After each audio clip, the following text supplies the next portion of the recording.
bagaimana cara kita mengelola waktu? Ini bagian akhir, ya.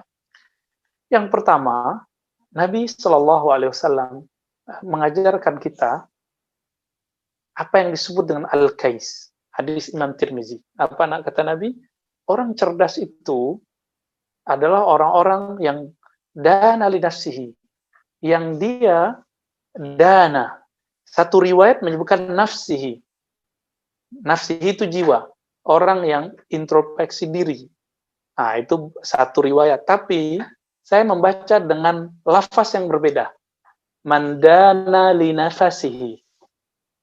Apa beda nafs dengan nafas? Nafs itu jiwa kita. Jadi ketika Allah tiupkan ruh ke dalam badan, maka muncullah suatu power, energi namanya jiwa. Bahasa Arabnya nafs, bukan nafsu. Nafsu bahasa Indonesia konotasinya negatif. Sedangkan nafs itu bisa negatif, bisa positif.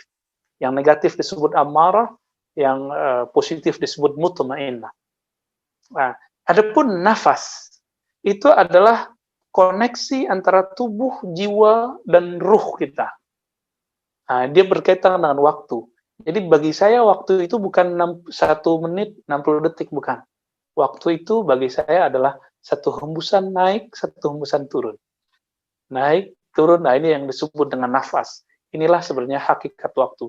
Jadi kalau diterjemahkan hadis Tirmizi tersebut, orang yang cerdas adalah orang yang dana li nafasihi. Orang yang mencoba masuk ke dalam waktunya, mencoba bermuhasabah, introspeksi waktunya, yang menjaga nafasnya. Ya, wa amila lima ba'dal maut, baru cocok dengan kalimat setelahnya. Lalu dia beramal, berbuat untuk perbekalan setelah mati. Maka teman-teman, ini coba lihat, ini bagi kita kalau kerja, pasti niatnya supaya esok hari ada yang kita makan. Supaya nanti tua kita nyaman, nanti pensiun kita bahagia, bisa hidup tenang. Kan semuanya begitu. Ini visinya bagus, tapi visi ini terlalu standar untuk seorang mukmin. Seorang mukmin yang saleh, dia standar visinya menembus masa pensiun. Jadi dia mau mencari kebahagiaan tidak hanya sampai pensiun, bahkan ingin bahagia saat nafas terakhir dihembuskan, lalu beralih ke alam yang lain. Itu alam barzakh. Terus beralih ke alam mahsyar, beralih ke alam hisab. Dia ingin kemudian merasakan kenikmatan mengalami perjalanan itu. Teman-teman yang sering keluar kota, keluar negeri, jika kita membawa barang-barang terlarang, kita akan ditahan di migrasi. Betul nggak? Ya, sama. Jika di tubuh ini ada barang terlarang, jika di kolbu ini masuk hal-hal terlarang, apalagi masuk ke dalam jiwa kita semua, menempel dalam badan ini, semua ini akan dihisab. Semua ini akan Allah Subhanahu wa taala tahan. Jadi dengan tentara-tentara Allah, yaitu para malaikat-malaikat, baru masuk ke gerbang sakaratul maut itu sudah kelimpungan. Ya, belum lagi masuk nanti ke barzakh. Di barzakh itu lamanya bukan main. Maka teman-teman yang melakukan Allah, mulai hari ini hati-hati dengan apa yang kita makan, hati-hati dengan apa yang kita buat, hati-hati dengan apa yang kita masukkan ke dalam diri kita dan diri anak-anak kita, keluarga kita. Nah, jangan sampai jadi dosa 7 keturunan karena satu darah yang kita tetes itu. Yang kedua, ya, jadi dana nafsahu. Ini yang pertama. Ya, apa yang harus kita lakukan? Kita harus sering melakukan muhasabatul waqt, muhasabatul nafasi. Jika selama ini orang-orang hanya mengatakan introspeksi diri, tapi kita sekarang lebih dalam lagi, introspeksi nafas. Introspeksi waktu, satu hembusan nafas kita ngapain.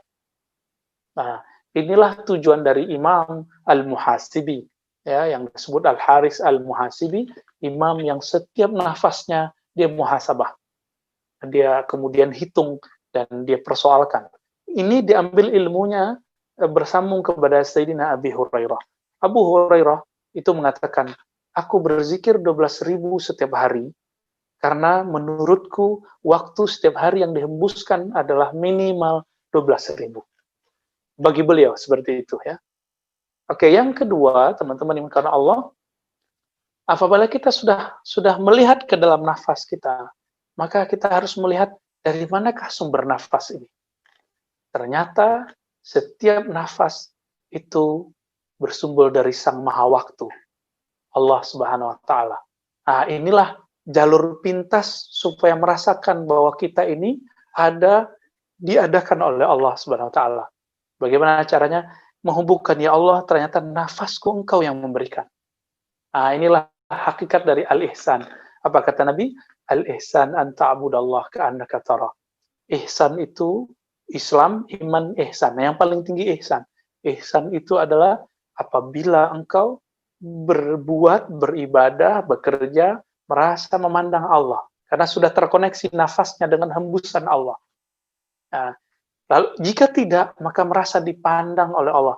Teman-teman, jika kita bekerja dan di sudut ruangan kita ada CCTV, kita pasti belaga seperti orang yang rajin, ya, menunjukkan rajin, kira-kira begitu. Atau minimal kalau nggak ada CCTV, lalu atasan kita lewat atau direktur kita lewat, kita akan bergaya seperti orang-orang yang sangat-sangat rajin.